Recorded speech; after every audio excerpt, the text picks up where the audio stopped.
Okay sir. நீங்க வந்து இது வந்து ஆர்த்தோ பயாலாஜிக்ஸ் அப்படின்னு சொன்னீங்க. சப் ஸ்பெஷாலிட்டி எனக்கு ஆர்த்தோ பயாலாஜிக்ஸ்ன்னு சொன்னீங்க. அது என்னது சார்? நாங்க ஆர்த்ரோஸ்கோபி கேள்விப்பட்டுருக்கோம். ஆர்த்ரோபிளாஸ்டி எல்லாம் கேள்விப்பட்டுருக்கோம். ஆர்த்தோ பயாலாஜிக்ஸ்னா என்ன சார்? ஒன்றும் இல்லை மேடம். இந்த பயாலஜிக்ஸ் அப்படின்ற வார்த்தை வந்து பார்த்தீங்கன்னா, நம்மளோட ரத்தத்துல இருந்து தான் இது எல்லாத்தையுமே எடுக்கிறோம். இந்த இந்த மூலப்பொருள் வந்து பார்த்தீங்கன்னா, நம்மளோட ரத்தம் தான். ஸோ நெறைய பேர் கேட்பாங்க, "டாக்டர் இது வந்து சேஃபா?" அப்படின்னு சொல்லி. நான் ஒண்ணே ஒண்ணு தான் சொல்லுவேன். உங்களுக்கு உங்களோட ரத்தமே அலர்ஜியா இல்லாத வரைக்கும் இது நீங்க சேஃப். 100% சேஃப் தான். அப்படின்னு. ஸோ இந்த இந்த பயாலஜிக்ஸ வந்து இந்த ஆர்த்தோபெடிக் கண்டிஷனுக்கெல்லாம் யூஸ் பண்றனால தான் இதுக்கு பேர் வந்து ஆர்த்தோ பயாலஜிக்ஸ் அப்படின்னு இது ஒரு நியூ எவால்விங் ஃபீல்டு. இப்போ வந்து இந்தியாவில் லாஸ்ட் ஒரு 2 இயர்ஸ் 3 இயர்ஸாக வந்து பாப்புலர் ஆகிட்டு இருக்கு.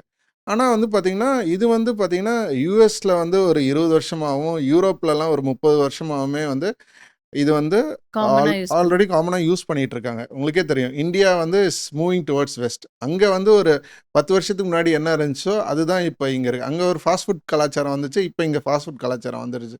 ஸோ அந்த மாதிரி வந்து பார்த்தீங்கன்னா, இன்னும் டேஸ் டு கம்மில் வந்து பார்த்தீங்கன்னா, நான் அடுத்த 5-10 வருஷத்தில் வந்து எல்லாருமே இந்த ஆர்த்தோ பயாலஜிக்ஸ் ஃபீல்டு நோக்கி தான் போயிட்டுருப்பாங்க. ஏன்னா வந்து பார்த்தீங்கன்னா, பிரைமரி ஆர்த்தோபெடிக்ஸில் வந்து 2 தான். ஒன்று மாத்திரை மருந்து, இல்லை கட்டு போடுறது, இல்லை 3வது வந்து சர்ஜரி. சர்ஜரி, அறுவை சிகிச்சை பண்ணுறது.